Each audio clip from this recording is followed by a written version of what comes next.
The image of the Neanderthal is stuck in our heads. Big, hairy, a bit dumb. Hunched over, dragging a club. We see him in cartoons and old movies. He's the classic caveman. A brute. A simple creature driven by basic needs. For a long time, that's what science thought too. The first skeleton they found was bent and arthritic, so they assumed all Neanderthals were stooped and slow. They were seen as a failed experiment, an evolutionary dead end that our smart, sleek ancestors rightly replaced. But that picture is old. It's wrong, and it's slowly being replaced by something much more complicated. Something more human. A new image has started to form. This one is of a Neanderthal who cares for the sick, who buries the dead, who creates art, who feels a connection to the world beyond just survival. This is the image of the Neanderthal as a gentle giant, a misunderstood relative who is more like us than we ever wanted to admit. So, what's the truth? Were they violent brutes or thoughtful souls? The answer, like most things about the deep past, isn't simple. They weren't one or the other. They were both. The evidence points to a people who were incredibly tough and capable of violence. But it also shows a people who possessed deep wells of compassion and symbolic thought. To understand them, we have to look at all of it. We have to see the whole person, not just the cartoon. Let's start with the giant part. This is easier to prove. Neanderthals were not necessarily taller than us. Their average height was similar to ours, maybe a little shorter, but they were built differently. They were incredibly robust. Their bones were thicker and denser than ours. Their joints were larger. Their muscle attachment points on those bones show that they carried immense muscle mass. A Neanderthal man or woman would have been shockingly strong by our standards. Their bodies were adapted for a cold, hard world. This was the Ice Age. Europe was a tough place to live. Neanderthals had a wide, barrel-shaped chest and a massive torso. This shape helped conserve heat like a thermos. Their limbs, their shins, and forearms were relatively short. This also reduced surface area and prevented heat loss. It's a classic adaptation for cold climates. We see it in animals today. And then there's the head. The skull is what everyone recognizes, the long, low cranium, the big, projecting face, the heavy, double-arched brow ridge, and the nose. Their nasal cavity was enormous. For a long time, scientists thought this was to warm and humidify the cold, dry air of the Ice Age before it hit their lungs. It makes sense. A big nose acts like a radiator. More recent studies suggest it might have just been part of their overall facial structure, a result of genetic drift. Or maybe it was to accommodate a powerful bite. The answer is still debated. But what's not debated is their strength. Think about the life they lived. They didn't have projectile weapons like bows and arrows, at least not for most of their existence. Our ancestors, Homo sapiens, developed those. Neanderthals hunted with heavy stone-tipped spears. But they didn't throw them from a safe distance. They used them as thrusting spears. They had to get up close. Imagine confronting a woolly rhinoceros or a giant cave bear with what is essentially a sharpened stick on a pole. You'd have to be incredibly strong and unbelievably brave. You'd have to work as a team. This was a full contact life, and their skeletons show it. So the giant, part of the name fits, if you think of it in terms of power and build rather than just height. They were compact, powerful humanoids, perfectly suited to their environment. They were the original heavyweights. But were they gentle? This is where the story gets really interesting. This is where we have to look past the bones and try to see a mind at work. The strongest evidence for a gentle, caring side comes from their sick and injured. Survival in the Ice Age was brutal. If you couldn't pull your own weight, you were a liability. In a purely survival of the fittest world, a seriously injured individual would be left behind. But that's not what we see with Neanderthals. There is a famous skeleton from Shanidar Cave in Iraq. It's known as Shanidar 1. This individual was an old man for a Neanderthal. He was maybe 40 or 50. He lived a very hard life. Decades before he died, he suffered a crushing blow to the left side of his head. It would have damaged his brain and likely left him partially blind in his left eye. His right arm was withered and useless. It had been fractured in multiple places and never healed properly. The lower part of his arm and his hand were missing. It might have been amputated. He also had severe arthritis in his feet and a leg fracture. He would have walked with a painful, shuffling limp. This man could not have hunted. He probably couldn't gather much food on his own. He would have had trouble just defending himself. Yet he lived for years, maybe decades, with these debilitating injuries. How? Someone had to be taking care of him. Someone had to be feeding him, protecting him, and helping him move. His group didn't abandon him. They supported him. This is not the behavior of a mindless brute. This is compassion. This is a social bond that goes beyond simple utility, and he's not the only one. There's another famous case from a site in France called La Chapelle aux Saints. This is the old man. He was also old and suffered from crippling arthritis in his spine. He would have been stooped over in pain. He had also lost most of his teeth. Without teeth, it's very hard to eat, especially the tough diet of an Ice Age hunter. Someone may have had to chew his food for him or prepare it in a way he could manage. Again, he was cared for. He was a valued member of his group, even when he could no longer contribute physically. These examples are powerful. They show us a glimpse of Neanderthal society. They had a sense of responsibility for each other. They understood that an individual's worth wasn't just in their ability to hunt. This is a profoundly human trait. It's the foundation of community. Then there's the question of death. How did Neanderthals treat their dead? For a long time, it was assumed they just dropped where they fell. But the evidence suggests otherwise. We have found dozens of Neanderthal skeletons that appear to have been deliberately buried. They are found in pits, often in a flexed or fetal position. They aren't just a random jumble of bones scattered by scavengers. They are intact skeletons laid to rest. Why bury the dead? It's a lot of work. You have to dig a hole in hard, often frozen ground, using simple tools of wood or bone. There are practical reasons. A body left out in the open attracts predators and smells bad. But burial often seems to be more than just sanitation. It suggests a certain respect for the deceased. It suggests that the body is not just a piece of garbage to be discarded. The most famous and most controversial example of this is also from Shanidar Cave. It's a burial known as Shanidar 4. When archaeologists excavated this skeleton in the 1950s, they took soil samples from around the body. Later, when they analyzed those samples, they found large clumps of pollen. And it wasn't just random pollen blown in by the wind, it was pollen from several species of brightly colored wildflowers. The idea was electric. The Neanderthals had placed flowers on the grave, they had conducted a funeral with ritual offerings. It was a beautiful, poetic image that completely changed the public perception of Neanderthals. The brute was replaced by a sensitive soul, but science moves on. In recent years, the flower burial theory has been questioned. Other archaeologists have pointed out that a type of burrowing rodent is common in that cave. These rodents are known to bring flowers into their burrows and store them. It's possible the pollen clumps were their doing, not the Neanderthals. The debate isn't settled. Maybe it was flowers. Maybe it was rodents. We may never know for sure. But even without the flowers, the evidence for intentional burial is strong at many sites. At a place called La Pharisee in France, a whole family group seems to have been buried together. An adult male, an adult female, and several children. It looks like a cemetery. This act of burial, of treating the dead in a special way, hints at a complex mind. It hints at an awareness of life and death. It might even be the first flicker of symbolic or religious thought. And that brings us to art and decoration. For a long time, it was thought that only Homo sapiens made art. We were the symbolic species. We painted caves, carved figurines, and wore jewelry. Neanderthals, it was believed, did none of that. They were practical, they made tools, not art. But that view is crumbling. In several caves in Spain, archaeologists have found ancient cave paintings. They are not complex scenes of animals like the famous ones at Lascaux. They are simpler, red lines, dots, hand stencils. But they are unmistakably art. They are abstract symbols.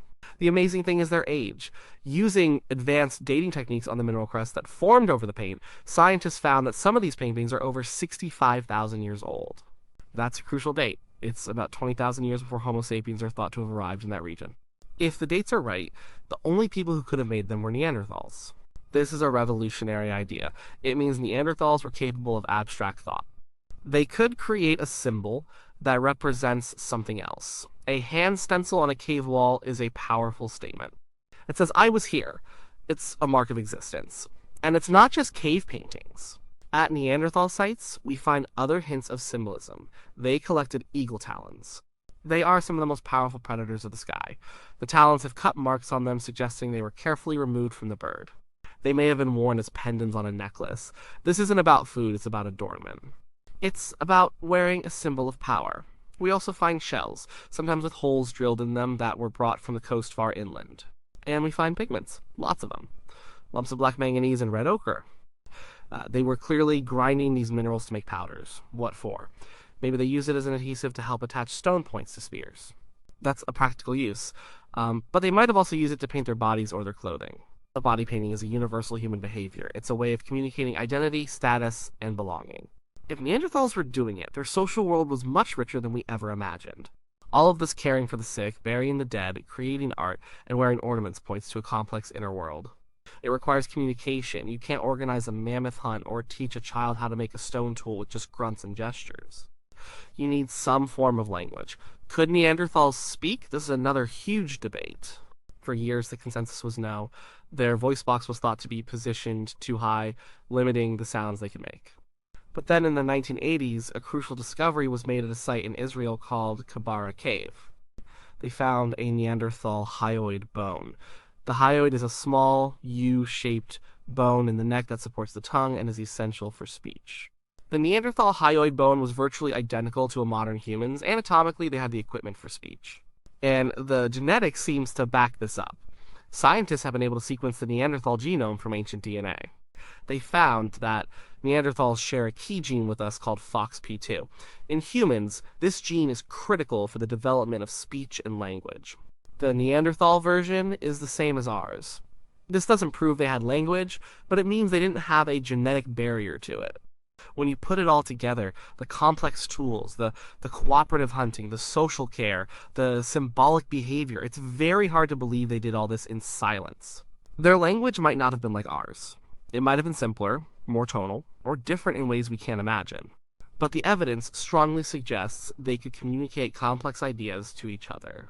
They could plan, they could remember, they could teach, they had a culture. So, the case for the gentle Neanderthal seems strong. They cared for each other. They had rituals, they had art, they were not the mindless brutes of the old stereotype. But this is only half the story. To say they were only gentle is to create a new stereotype. The noble savage, the peaceful child of nature, and that's just as wrong as the club-wielding caveman. The reality of their lives was also incredibly violent and hard. Let's go back to those skeletons. Yes, they show evidence of care, but they also show evidence of incredible trauma. Neanderthal skeletons are riddled with injuries. Broken bones are extremely common. Skulls are fractured. Ribs are cracked. A study that compared the injury patterns of Neanderthals to modern human groups found a surprising match. Their pattern of injury was most similar to that of professional rodeo riders. Rodeo riders get thrown around by large, angry animals. That tells you something about how Neanderthals were getting hurt. They were getting up close with huge, dangerous beasts. The injuries were concentrated on the head, neck, and upper body. These are the kinds of injuries you get when a mammoth throws you or a bison gores you. Their lives were a constant, violent struggle. To survive, you had to be tough. You had to be willing to engage in brutal, bloody confrontations on a regular basis. There is nothing gentle about that, and the violence wasn't just directed at animals. There is evidence of violence between Neanderthals. A skull from Shanidar Cave has a clear wound on one of its ribs. It looks like it was made by a stone point. The bone had started to heal, so the person survived the attack, at least for a while. At another site, a skeleton has a head injury that looks like it was caused by a weapon. Conflict between groups, or within them, was likely a part of their world, just as it is a part of ours. Then there is the darkest part of the story, cannibalism. It's a disturbing topic, but the evidence is undeniable. At several Neanderthal sites, particularly in France and Spain, we have found Neanderthal bones that were processed in the exact same way as animal bones. At a site called Moula Guercy in France, the bones of at least 6 Neanderthals adults and children were found mixed in with deer bones. The long bones were smashed open, presumably to get at the rich marrow inside. The skulls were broken open to get at the brain. There are cut marks on the bones from stone tools where the flesh was scraped off. The marks are identical to the butchery marks on the animal remains. At El Sidron in Spain, a similar story. A group of 12 Neanderthals seems to have been butchered and eaten by another group of Neanderthals. The evidence is grimly clear. This wasn't a ritual where they honored the dead by consuming a small part of them. This looks like nutritional cannibalism. They were eating each other for food. Why would they do this? The most likely answer is starvation. The Ice Age was a time of feast and famine. When the herds moved on or a long winter dragged on, food would run out. In desperate times, other humans might have been the only source of protein available. It's a brutal reality. It tells us that for all their compassion and culture, their world was a very hard place. Survival was the ultimate law, and sometimes it required horrific choices. The people who cared for the old man of La Chapelle could also, under different circumstances, butcher and eat their neighbors. Finally, we have to consider their relationship with our own species, Homo sapiens. We met them. We know this for a fact. When modern humans moved out of Africa and into Europe and Asia, the Neanderthals were already there. They were the original inhabitants. For thousands of years, we shared the continent. What was that relationship like? Again, it was probably complicated. We know there was some peaceful interaction. We know this because of genetics. Most modern humans with ancestry outside of Africa have about 1 to 2% Neanderthal DNA in their genome. That DNA didn't get there by accident. It means that at some point, somewhere, a modern human and a Neanderthal had a child together. And that child was raised and had children of their own, passing those genes down through the generations. So there were times of contact and maybe even acceptance, but it's also highly likely there was conflict. We were two intelligent, successful, and territorial species competing for the same resources. We were both top predators hunting the same animals. We both needed the best caves and shelters. It's hard to imagine that this competition was always peaceful. There were probably territorial disputes, skirmishes, and violence. We don't have a lot of direct fossil evidence for this conflict, but it's a logical assumption. In the end, they disappeared and we remained. The reasons for their extinction are complex climate change, smaller population sizes, maybe a less flexible diet, but competition with us was almost certainly a factor. We may have simply outcompeted them, slowly pushing them into more marginal lands until they couldn't survive. So we come back to the original question, were Neanderthals gentle giants? The answer has to be no, but they weren't brutish cavemen either. Both labels are too simple. They are caricatures. The truth is that they were something in between. They were something much more complex and much more real. They were giants in the sense of their power and their resilience. They survived for hundreds of thousands of years in one of the harshest environments on Earth. They were successful, they were intelligent, they were masters of their world. And they were gentle in the sense that they had a capacity for compassion and a rich social and symbolic life. They cared for the vulnerable members of their group. They grieved for their dead. They felt the need to create beauty and meaning. They looked at a cave wall and saw a canvas.